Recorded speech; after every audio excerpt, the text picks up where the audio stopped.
Hi everyone.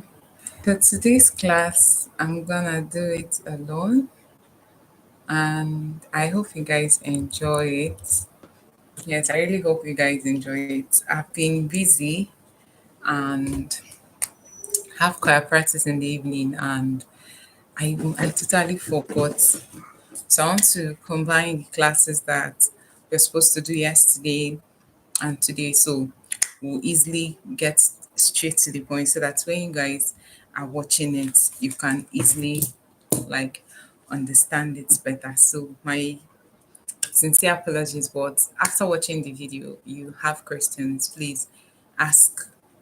You can drop on the comment section or ask on the group so that I can be notified on the particular video you are referring to. So let's go. So without wasting much of our time, yesterday was day 6. So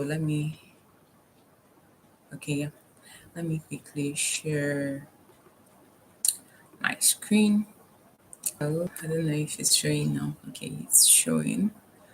So we're supposed to talk about the interview preparation and soft skills. There is something that people usually say that where, um, let's say, consistency or something takes you, you need discipline to stay put, right? And then where they said, I think I did not connect my mic. Let me quickly find a way to get my mic.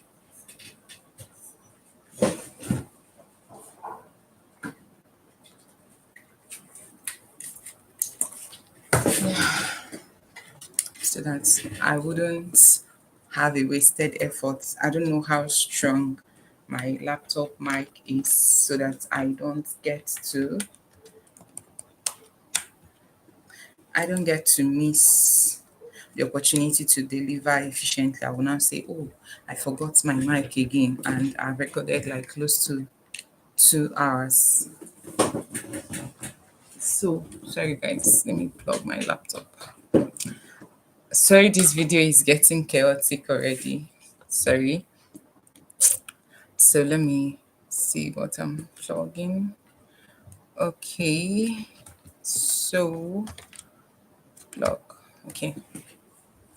It's plugged now. So I will be as straight to the point as possible as I can. So I've already started sharing the screen. So why I mentioned this is where your tech skills get you to, it requires your soft skills to keep you there. So there is interview preparation and there is soft skill development. These are they are not transferable skills. Some of them are transferable also. Like there are people that are naturally empaths, like they are empathic. Then there are people that are naturally they are in the bosky, like they are not shaking. I like those kind of people. It's exhausting to be an empath. So then on this part, so let me quickly start going through what we have. So on this part, you can see that we have interview preparation, soft skills development. So we cover every critical aspect of interview preparation and essential soft skills development. So then the common questions on tech role and non-tech role. So I want you to keep an open mind that this is something new to you. This is something that you have not experienced before. I don't know if you understand. So when having interviews, there is a way they interview software engineers. Obviously, it will not be the same way they will interview customer service rep, virtual assistant. For software engineers, they have a lot of practicals to do. They will ask you, you share your GitHub, you share your portfolio, you share the website you have done, you share your progress, a whole lot of things.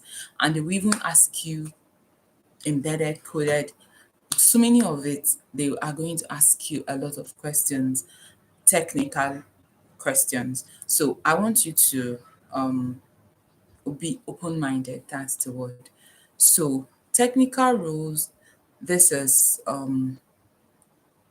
that expect questions about your technical skills, experience with specific technology, problem solving ability, and your approach to troubleshooting. Be prepared to discuss projects you have worked on and demonstrate your understanding of relevant concepts. So you're already preparing your mind. There is no way me as um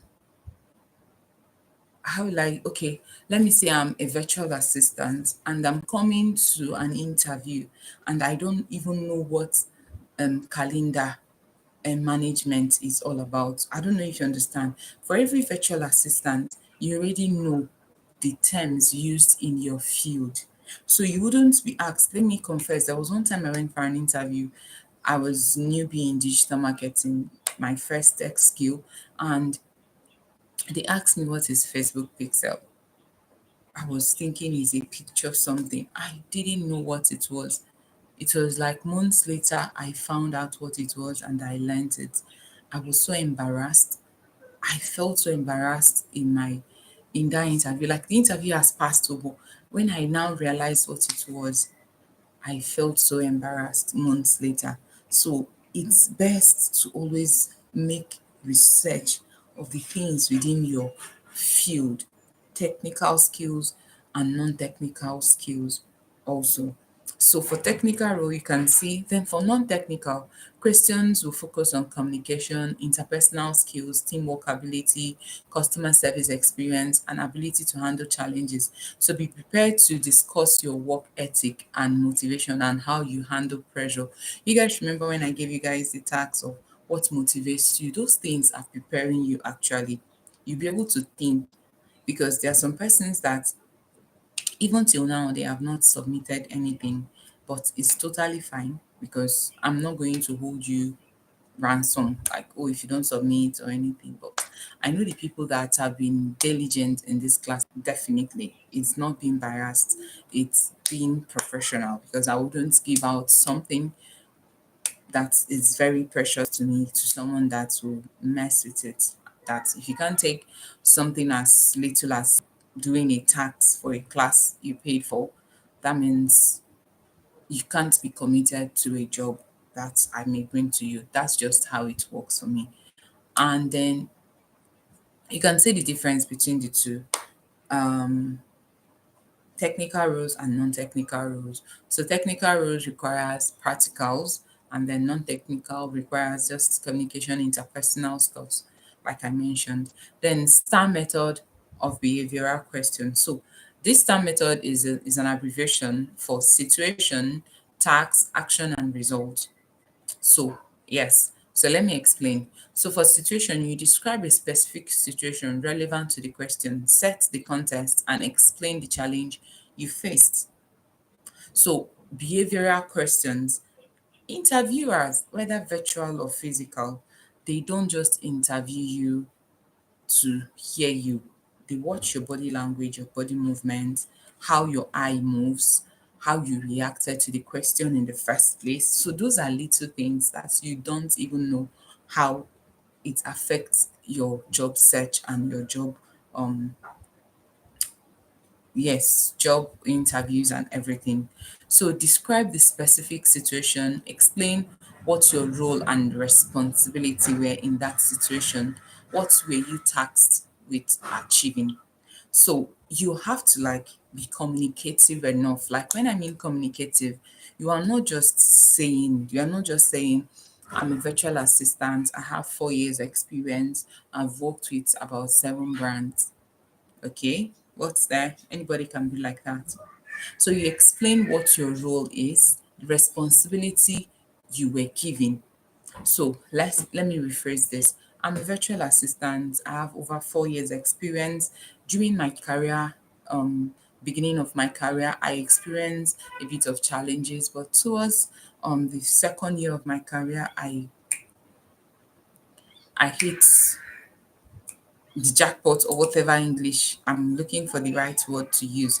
Like it's period up, and then I got to understand that being a virtual assistant requires you being honest, being proactive in your communication, being this, being that. I remember one of my clients that I couldn't communicate earlier and it affected a whole lot of things. I learned from that, and that kind of thing, like be conversational. Yes, that's the word.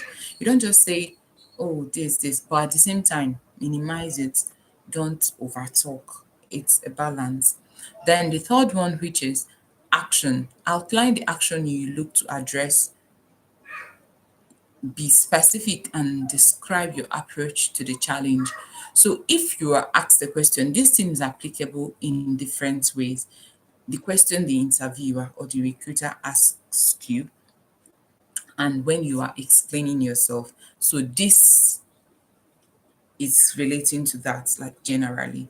So if you're asked a question and then be specific and describe the approach to the challenge. So let's say the interviewer asks you, oh, if you're faced in this situation, if your client, I remember when I was doing ALS virtual assistant course, and they asked us very technical and diplomatic questions. And one of the questions was, if you are faced in a difficult situation whereby your client has to be in so country and the time difference is so, are you going to be awake to make sure your client lands there? Omo, shebi I no go sleep, that kind of thing. So they're going to ask you very important questions. And the smartest way to answer is yes, you're going to be away because it is something very important to your client to be there. That sleep can always come later. There is in order of priority that moment, except probably you are sick and you can't be able to do anything. As far as you are healthy, there is nothing stopping you from being awake, even if it is midnight, to make sure that all your client inquiries are complete and he successfully lands, because that's the work of a virtual assistant. If your client is traveling from, let's say, from California to South Carolina in US, and then you are in Nigeria and the time zone is obviously messed up, because in America there are various time zone inside USA. So imagine you have to be awake till he departs, and then the place he's landing is totally a different time zone. And you are now asked, so if you're in this situation, what would you do? Not just because you are desperate to work for people, but because you are dedicated. There is a way you will use professional terms that will show that you actually know what you are doing. You say you are dedicated to your job, that whatever it requires, as far as it doesn't, like you are not sick, then you definitely deliver. And if at any point maybe something that is beyond your control happens, that's the only thing. But everything within your control, you make sure that you give your clients the best. Because any error from you, that is why like you are like their second person. As a virtual assistant, there is a whole lot you will do. The emails, if you miss any, that means your client misses something. I'm just using virtual assistant to know, to show you how delicate job is and how dedicated you can be at your job. Yes, and you don't sound nonchalant. Oh, it's none of my business. Maybe whenever my client gets there, he will reach out to me in the morning. So you cannot say, oh, except my client gives me the permission. You say, okay, you have worked enough for the day. I will take it up from here. By 6 a.m., I will send you an email. You can take up. Except there is a communication like that. Will you definitely be proactive in your communication and in your job, showing dedication. So if you're interviewed in this kind of dicey question, you start thinking, it depends, Sha. Is there going to be a pay for extra hour? That means you don't actually need a job. Then the results. The number four, explain the outcome of your actions. Did you succeed in achieving your goals? What did you learn from the experience? Yes, there is always a lesson to learn in every niche you are in, whether customer service, there is always an experience to learn. That is why I always tell you guys that no matter how small, gather it. No matter how small, gather it. I may be 3 years in remote job. That was even when I had remote job. I understood what remote job was for the first time in 2021, which I told you guys. And immediately I learned it, I grabbed it and ran away with it, and I kept onto it, and I started working remotely. If I had heard it 2019, maybe I would have started. But then I was still young. I was still trying to prepare for NYC. So if I had heard it 2020, I would have held on to it and started. But 2020, I thought remote work was because of the lockdown, something like that. But I didn't know that even without the lockdown, that you can work remotely. So that was the first time I heard it. but I understood what it was by 2021. So the experience I've gathered, I usually share it with people that, but that still doesn't mean I wouldn't learn from other people's mistakes. I'll watch some YouTubes, I'll see a whole lot of people saying this, and I'll be like, oh, I wish I knew earlier. Oh, I wish I found this earlier. Oh, I wish I found out this earlier. There are a whole lot of mistakes that I made. I know that, oh, this is not something I'm going to ignore again. And I'm voicing it out always currently. So you explain your outcome and what you learned from that experience. So let's say this your client later got there and there was a network glitch and you couldn't reach your client couldn't reach you, and there were things that needed to be done before your client lands in South Carolina or Carolina. I don't know how to pronounce it. So when you get there, they are asking you this type of question and you don't even know what to say.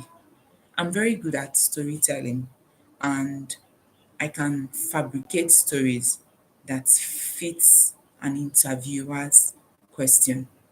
Trust me. Like in twinkle of an eye. I don't know whether I'll call it gift or something because I read novels or something. I don't know. But if you ask me a particular question, I have an answer for you. And that answer was formulated there on the spot. And the way I would put it, you will make like you even like believe it. I remember when the first time they asked me what was one dicey situation you found yourself, something, something. Yes, I know I lost my brother. That was the only true in it. And I had to like, I don't know how I coined, I have even forgotten what I said. I don't know how I coined it. And I was at my friend's house that day when I was doing that interview. After the interview, what he asked me was, did this thing happen? I said no.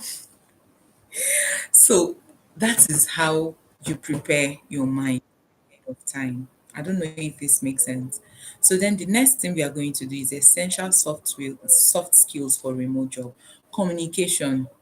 You see, communication is very important. I learnt it. I don't used to take calls. I hate calls. But with remote job, my clients will want to call me. I used to have panics, like if someone calls me, it was a trauma response. Like I don't want to get bad news. Like I don't want to go into that. It got so bad that I don't want to go into that. It will make you guys feel like I'm looking for sympathy. No, like when someone calls you, there's always one thing or the other. So don't call me, just send me the message. That I prefer you texting me so that I will know how to absorb the message, whether good or bad. But no, I'm no longer an expectant of bad news. No, never again. I've healed from that. But that doesn't still mean that I love calls. Somebody like me cannot do customer service currently. No, maybe back then I used to like calls, but not anymore. If it's a chat support, trust me, I'm going to do that. I can respond fast. So communication is key in the sense that between both your client, both written and verbal communication. And when it comes to communication, there is something they call understanding, effective communication. Your client may tell you something and you don't understand what is in your mind. That communication is not effective. Your client may say, oh, I want you by 2 a.m. So, and I need you to do so. You wake up by 2 a.m. Nigerian time and your client is in CST or EST in a different time zone, and that was what your client had in mind. So when communication becomes effective is when your client says that, you will say, oh, is it 2 a.m. your time or 2 a.m. my time? Maybe by then your client will now clarify. You say, anytime I say time, I'm referring to my own time zone, and you will understand it. So once your client says 2 a.m., you know that he's referring to his own, not yours. I don't know if you understand. So be proactive, ask questions. I always encourage you people to ask questions. That's how you learn. If you see, trust me, guys, you guys will get this remote job. Oh. You will get it. And you see all these things I'm saying, that's when you message me. I'll wait for the day you will be like, this thing you said is true. I'm telling you guys for fact. Then time management. Effective time management is crucial for remote work. Prioritize tasks, set realistic deadlines, and create a structured schedule to stay organized and productive. Most of the time, a whole lot of people don't even know where to start from when they get a remote job. But I'm telling you now, because you're going to get that remote job, and this is how you are going to manage your time. You know the things your clients want. Ask your clients every week. I usually do that. I will be like, oh, what do you need me to achieve when I was managing a social media? Is there anything in particular you need me to post this week so that I can plan myself? There are impromptu tasks. Yes, I totally agree. But it's when you create room for impromptu tasks. Because when you say, oh, I want to, before 12 noon, I want to take this water bottle to the restroom, or I want to take it to the sitting room. And when it's 2 o'clock, is it 2 o'clock that I just said? When it's that time that you mentioned, you didn't take it. What happens is your client comes and said, oh, I need you to take this pen to another location. And then by that time, you know you are supposed to take this there and you have not taken it there. This thing clashes and then you get overwhelmed. But when it is time for you to take this, you take it so that if an impromptu task comes in, you can have room for it. That is what I mean. Nothing concerns remote work with these two things anyway. I'm trying to be practical so that you understand it. So when you effectively manage your time, it was because of time management that I was able to do I was able to work for 4 different companies last year. It was overwhelming. I was working 14 hours per day. At a point, it got to 18 hours. But I love the money that came with it. So when I started noticing, oh, this one wasn't serving me, I dropped them. And yes, trust me when I tell you that this year I'm going to get multiple jobs. It wouldn't just be four. By the time I'm done with this 2025, by God's special grace, not by my strength. It has never been by my strength. And by the time I'm done, you will be like, how did this girl do this? I'm learning time management. I'm trying to make sure I don't waste my time on any irrelevant thing. That is it. So you prioritize tasks, set your to-do list, do it properly. Problem solving. Be prepared to troubleshoot. There is always a problem. Oh. There will always something happening. If it's coding, there is always debugging. If you're in technical field, there is always something. There is always a glitch. Trust me. There is something that must not be working. There must be something. So be ready. Be ready. Honestly, that is what keeps your brain active. Then the next one, peer-to-peer mock interviews. So this is the one that we'll find the time to do next week.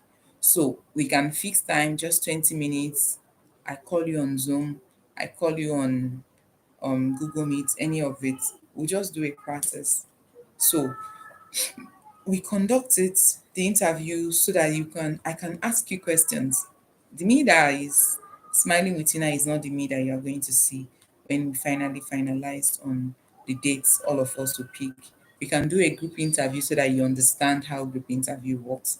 So we are going to use the practical on Google Meet or Zoom. I've done group interview before. Omo, how I got that job was God. Because those people that were talking in that group interview had higher experience than me. I just dey say in my mind, God, na die I dey. This one was saying this was what I achieved. I've been in this game. I've been doing the hey. Say, if Naya, you no reach these people, just give up now. How I got that job was God. But I was strong. Oh. I wasn't scared. Like, oh, I've given up. No. What happened was like, I was just being truth. I was just being realistic. That's the word. Like, if you see person way better pass you, oh, it's obvious. So probably they weren't hired maybe because of something else, or God just, in fact, God just brought it to me because I was like, God, I need this job. It was a dollar job, obviously. So why wouldn't I want it? So and God did it. So it's preparing you for those times because nobody told me there's anything like group interview, virtual group interview in a remote job. I always think it's your client one on one. So by the time I saw it and then preparing you, or the one that I wrote test, that camera was faced on me, I wanted to sweat. I wanted to. I was like, which kind monitoring eye be this? If you mistakenly turn, like your eyes are focused. But the good thing about it is, after a while they will send a pop up on your screen and take some breath.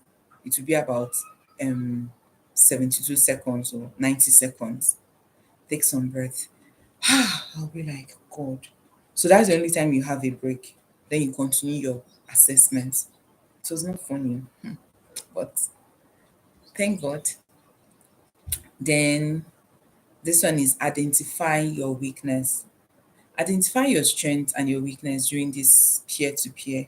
So that's the essence of it. So we are going to do that practice. So then build your confidence. If you do interview one, I remember the first time I did interview with an Oyibo woman, I snapped it, I sent to my friend. I was so excited. I was so excited. I see na me and Oyibo people they talk. I don't know why, but it built my confidence. Like I didn't do any practical interview before, but I'm not somebody that is camera shy. But I was scared a bit because I didn't understand. That was face to face. The first interview, the first job I ever got remotely was an Indian person. It wasn't face to face. It was just audio interview, and it was okay to me, I would say. And one thing I don't like about is accents. If you are not able to hear them, it becomes difficult.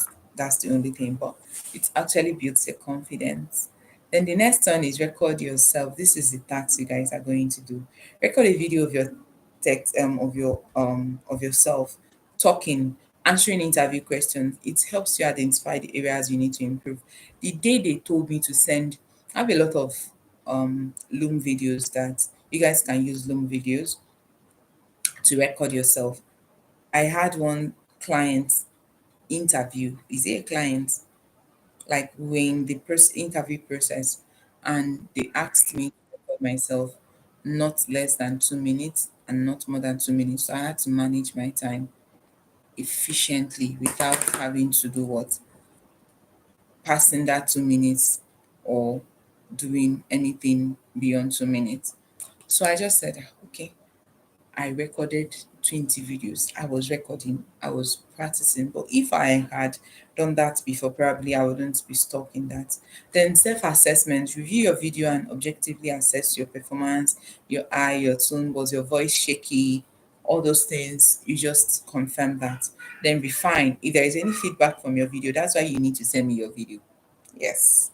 I'll review it and give you my honest feedback. Then the next one is feedback reflection. So after you have been giving feedback, you work on it again. It builds your confidence, communication, clarity. I don't have anything to do than to give you buzz boost. I don't have anything to gain when I give you buzz boost, rather. Like I'm being honest with you. I'm your tutor and I want the best for you. So I'm going to give you a constructive criticism and not to hurt your feelings. But obviously, I have emotional intelligence. I wouldn't be insensitive. No, you wouldn't catch me being that person. So self reflection, you check, then you continuously improve. Then the next thing is practice networking and apply for jobs. So by the time you are done with all these things, the next thing is you practice. You practice that STAR method like I mentioned above, if you guys recall. Yes, this one. You practice it, then you do what? You start networking. I already told you guys how you can build your LinkedIn network. The group, the community there is already ready for you to build something on and work and start from there. Connect with people, know yourselves, and ask questions. The general group is meant for question, drop your questions. The announcement group is for updates. So that's why most times you may not be able to reply on the announcement group because that's how the setting is. Or you may reply to messages, but you may not be able to share your concern. Feel free, I will say this again, feel free to drop any question in the community. Then you start applying for jobs. Like I asked earlier this morning, how many of you have applied for this job? It's a game of number. Apply as much as you can. Apply. I remember Around February last year, I have not gotten. I just had one job that February, as at February last year. So I think I mentioned my client lost someone and we were on a break. So after a while, I think I now decided. I think around March, I started applying for jobs because then I was so relaxed because the job was paying me very well, and I was reluctant to apply for extra one. But after my client took that break, I was like, no, I can't depend on one client. I started applying. That's the sweet thing about remote jobs. So that brings us to the end of this part. The good thing about this, my own monologue, is that you guys wouldn't get to the point where you can start asking me questions. But trust me, do ask questions when you get to this part. So with that being said, I wrap it up for day 6. So let me go ahead for to the to the last day. Yes. So I'm super excited for you guys that of how far you guys have come and how much you guys have gained in this short space.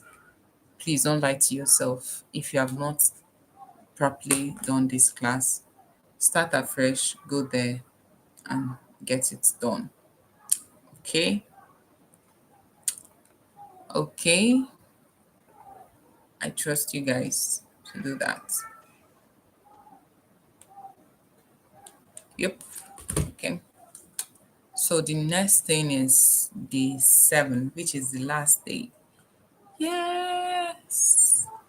I'm excited for you guys and congratulations. You have come this far. Yes, I'm proud of you of how far you have come. Okay, it's sharing now. So this is work interview prep. It's a virtual interview, interview readiness, essential stuff, soft skills, practice makes perfect, action plan, building your confidence, moving forward, your remote job. So more like I'm trying to summarize. That was why I placed it this way, because you know how the class went. So if we had done the class yesterday, I would have been doing this interview process again, not like to repeat it, but to prepare you and make you understand it. So that was like the plan. And the next steps is for you to get a job. So I wouldn't go deeper or go much into it. So we have already like shared this. So interview readiness, you master the common questions and communication, time management, problem solving, peer-to-peer practice, record review, action plan, build your confidence. We have already like touched this. So the main point I want us to talk about is moving forward. This is like the summary of the whole class that we have been doing. So please, I need you guys to pay attention. This will sound more like a motivational talk. At the same time, it is not a motivational talk. You have completed this class, and there was a reason why you joined this class in the first place. It's because you saw that, oh, you have the ability to earn in dollar, learn a skill, and work remotely, like at the comfort of your home. Throughout this week, I'm not going to lie to you people. Aside the delivery guy that called me, that made me go downstairs and pick up my delivery, I've not gone anywhere. I'm an ambivert. I can stay indoor, I can stay outdoor, but I've not gone outside aside last week Sunday. The last time I went outside was church. Yes, that's how remote job makes you feel. There wouldn't be need to go outside, but at the same time, there will be money for you to go outside when you need to go outside. My friend is currently not in Lagos. By the time she's back, definitely we'll hang out. I will create time for it. So if I have anywhere to go, I can go. I'm not trying to say, oh, I'm always indoor. But if I have anywhere to go, I can go. But why I said that is I don't wake up early to start preparing and start doing the hassles of 9 to 5. There are remote jobs that are 9 to 5. Yes, that's full-time role. That's the type I wish for anybody, or you work it remotely. Why I say that's the type I wish for anyone because if they pay you hourly, see guys, I'm talking calmly, but trust me, the ginger in me, I don't know what God put inside of me. I'm happy that it is inside of me. I don't know how to give up.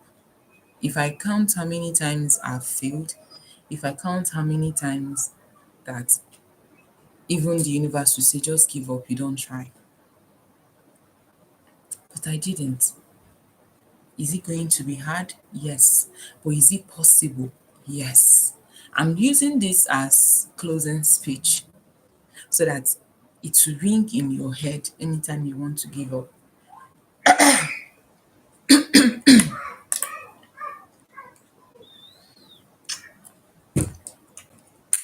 I told you guys that maybe towards the end of the day, I'm going to share my story. Aside being paid peanuts and always busy at work and spending 23,500 out of my 80,000 naira salary on transport. Even when the fuel hike went up, there was no extra pay.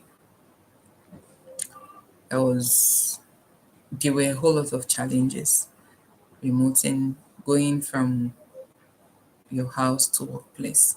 Aside those challenges, by 2021, my story may sound pathetic. At the same time, it will sound as if I'm looking for empathy, but honestly, trust me, I'm not looking for empathy.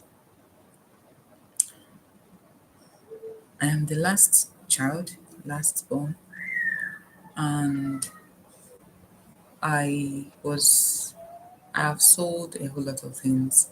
I've sold shoes and bags, I've sold ladies' wears, I've done mini importation, I've sold sexual products, Gorontola, I've sold, what have I not sold? I've done baking. I've done I've sold egg roll and meat pie. That was when I was doing service anyway. I've done I went for fashion school. I can pedal, I can repair, I can fix my clothes. I made few dresses then. I've forgotten a whole lot of things I've done. I have, like, each time my friend recalls how we have really tried to make ends meet, and I got to the point that I met tech. Tech met me, and we both fell in love with each other. I see a lot of people saying, oh, tech is not for everyone. Tech is not for everyone. Yeah, I agree. Tech is for people that are willing to be in tech. It doesn't matter whether you can do it or not. It's because of your willingness, it's because of your dedication, it's because of your commitment. I also understand once you find your niche, I'm not trying to say you are consistently doing rubbish and you know that, oh, this is not for you. But something in me knew I needed more. I was making 800 naira as profits per day on the egg roll I was selling. There were a whole lot of stuffs. Then after I lost my job in my first remote job, that was 2022, by 2022, that was April, May. I started applying, I couldn't get any. Then I met someone, a guy, who introduced me to translation job, whereby, oh, you can do this job and get paid. So he gave me one of his accounts to be working on, and then he'll be paying me. He was paying me 120, 150 per month. It was just sustaining me. Like, I just needed something to sustain me because I was already out of job. And that's remotely. I was still doing that one with my laptop at home at the comfort of my home. I did that for a long time. Along the line,